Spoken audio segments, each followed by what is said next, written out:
Hello, Philly Fit Club, and welcome to the 12 Days of Fitness Challenge. We're wishing you all a Merry Fitness and a Happy New You. Hey, listen, our first challenge is going to be the 1 mile run. I'm Coach Sean. I'm going to give you a little bit of information about that challenge and give you a little bit of tips on how to do it well. Now, day one of the challenge, like I said, is a 1 mile run. For many people, that's not hard, but for some people, that is. And I want to give you a challenge regardless of whether you're an advanced runner, an intermediate runner, or just a beginner. So I'm going to tell you a little bit about running generally and help you set some goals. First, for the advanced runners, I'm assuming that you're already a good runner if you're an advanced runner. Maybe you're doing a sub 6-minute mile. Maybe you're doing a 5-minute mile. That's great. If you're doing a 5-minute mile, hey, go for 4 minutes and 55 seconds. If you're doing a 6-minute mile, go for 5 minutes and 45 seconds. Point is, your challenge, if you're already an advanced runner, is to do the fastest 1 mile you've done yet. That's your challenge. If you're an intermediate runner, that's fine too. You have a different challenge. Your challenge is to go for the 8-minute mile, or if you're at 8 minutes, go down to 7:30. In any case, that's fine. We want you to challenge yourself. That's what this 12-day challenge is about. If you're a beginner runner, your goal is to finish the 1 mile. For this challenge, I'm a beginner. I've done half marathons, I've done Ironmans. I, however, am a beginner for this challenge because 3 months ago I had knee surgery on my right knee, and my orthopedist has told me no running. Starting next month I'm allowed to, starting in January, but still December 2012, I'm not allowed to run. Anyway, I'm going to give you all some tips. That's your challenge. Whenever you do it, you go ahead and either snap a picture of you running or at least post up on the Philly Fit Club Facebook page what your time was, what you experienced. Did you set a new record? Wherever you are, we want to hear from you. We want to see that you're engaged in this challenge and that you're working toward your fitness challenge. You're making improvements. So I'm going to tell you a little bit about running. A lot of the technique that I've learned from sheet running. I didn't invent it. It's an ultra-marathon runner.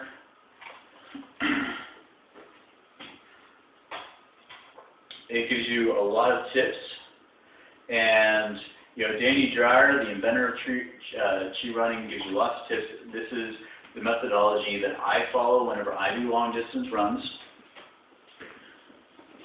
Also, a book I recommend to everybody called Born to Run by Christopher McDougall.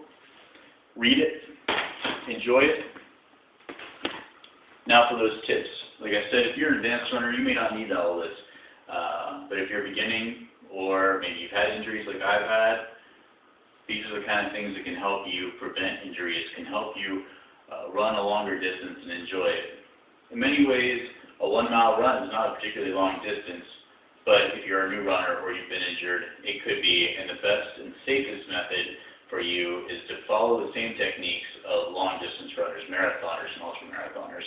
So I'm going to give you some tips, starting from the ground up. First thing is about the shoes that you wear. Now, you'll see that I am wearing Vibram 5-finger shoes. That's why I like to run up to about 5 miles. If I'm running, say, 2 or 3 miles, I might run completely barefoot. But that doesn't mean that you necessarily should. If you're used to running in shoes, it takes a long time to develop foot strength to run in what's called a minimalist shoe. So keep running in your running shoes. I wear technical running shoes if I'm running more than 5 miles. Someday I hope to have my foot strong enough that I can just run in the minimalist shoes. But until then, for longer runs, I make sure that I wear a good shoe. The actual technique, though, is going to be the most important thing to prevent injuries. So I'm going to go over this very briefly. This is only a 2-minute lesson on running technique, and it's something that you can spend the rest of your life learning. So just take it as an introduction, a few tips, not something that's going to make you a perfect runner. The first thing is how to distribute your weight. You want to bend your knees a little bit. So if you see, my knees are never going to be completely straight. This is going to put the weight over the forefoot. The forefoot is the fleshy part. That's where all of your muscle is. That's going to prevent injuries, because when you land on the bony part, the heel, that's when you get injured. But if you're running on the forefoot, it's going to prevent a lot of injuries right there. And again, by the way, the reason I like the minimalist shoes is this helps me land on the forefront. It helps me run with good form. So that's the first tip. Bend your knees just a little bit. You don't really want to straighten them. The next is about posture. Posture is the most important thing, and not just in running, in any athletic endeavor. So I'm going to give you 2 quick tips on how to improve your posture. One is, if you can imagine lifting up your head, but lifting from the back part, that's going to help you raise your upper torso, and it's not going to engage the upper back muscle, so it's not going to cause exhaustion, but it's going to help you keep your upper torso kind of straight. The second thing is you need to tilt your hips forward.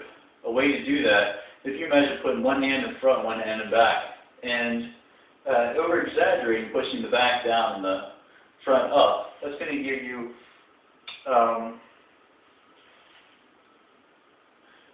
a rotated pelvis. That's going to engage your lower abdomen.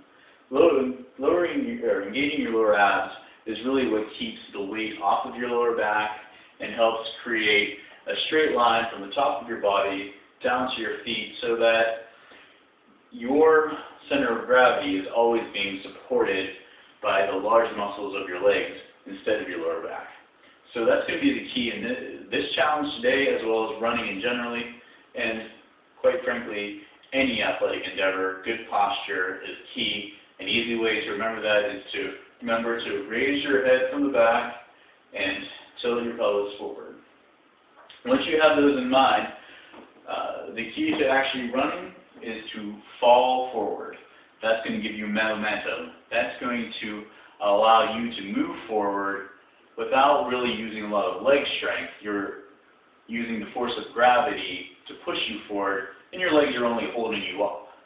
That's much less tiring. And now, if you remember, I'm going to take a minute. I'm going to check my legs. My knees are a little bent. The weight is over the front and midsection of my feet, not over my heels. I'm going to lift my head. I'm going to rotate my pelvis. And then I'm going to fall forward. And that's how I'm going to run.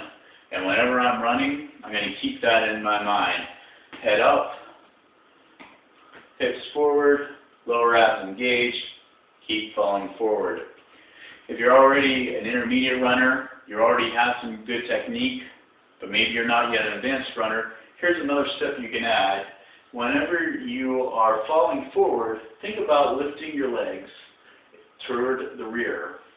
This is going to engage your glutes, it's going to engage your hamstrings, your calves, and of course, whenever you come around in the wheel motion and you land again, when your legs a little bent, that's going to engage your quadriceps, tibialis anterior. It's going to really work your legs all over, but it's not going to work any one part, so it's not going to be so tiring because you're engaging your glutes, you're engaging your hamstrings.